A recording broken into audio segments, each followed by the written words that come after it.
But isn't it true? How many of you read?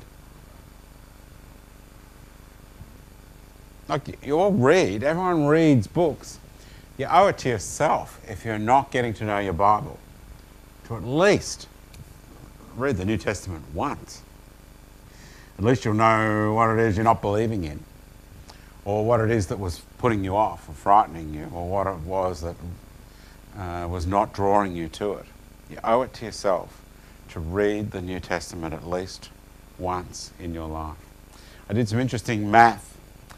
There are 260 chapters in the New Testament. And I thought to myself, okay, let's go easy on these people. They struggle with reading the Bible and getting to know it. Wonder if they were to read, say, one chapter a day. Can anyone tell me how long would it take, on average, to read one chapter? What do you think? 5 minutes. 5 minutes? 10 if you're a slow reader? That's not too big a commitment in a day. So what if we gave people the weekend off? That would be 5 days times 52. Now, I can't have 2 eggs for breakfast without a calculator. Maths is not my strong suit. So I grabbed out a calculator and I said 52 weeks in the year times, how many days did I say we were going to read one chapter? 5, because we were having the weekends off. And guess what? 52 times 5 is 260. So just think, guys, however long you've been a Christian, let's say you've been a Christian for 6 years. If you did this simple plan with one chapter a day, with the weekends off, right? Weekends off, one chapter a day, you would have read the New Testament 6 times.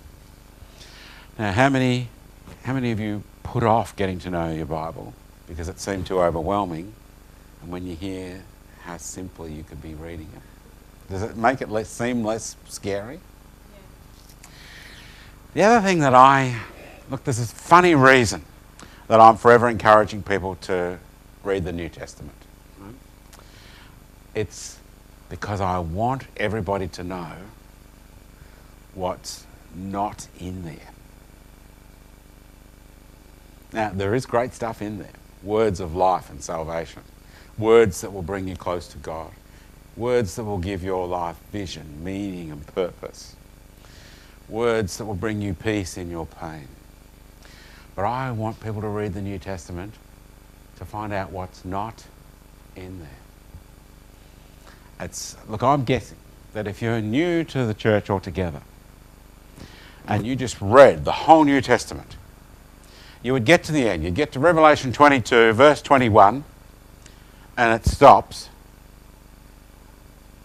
And this is what I picture you doing. Where's the rest? And I'll say to you, oh, that's it. That's the New Testament. And you go, no. Like, where's the rest of all the teaching? Where's the church? I didn't find any church buildings. I didn't find... Thanks very much. Anyone hungry? I didn't find how often you should have services, when the services should start, whether the communion table really should be in the middle or off to the side. I didn't find whether you should have communion every week or every time you meet or every month. I only found an odd verse about something the disciples did every now and then. Nothing of what I had in the back of my mind about what I think the church is did I find in there. Is this is what I think people will say, is this really all there is? Is this it? And you'll be blown away. And then if you feel like reading again to get your head into what is in there, go for it. But read it once, just to be blown away by what's not there.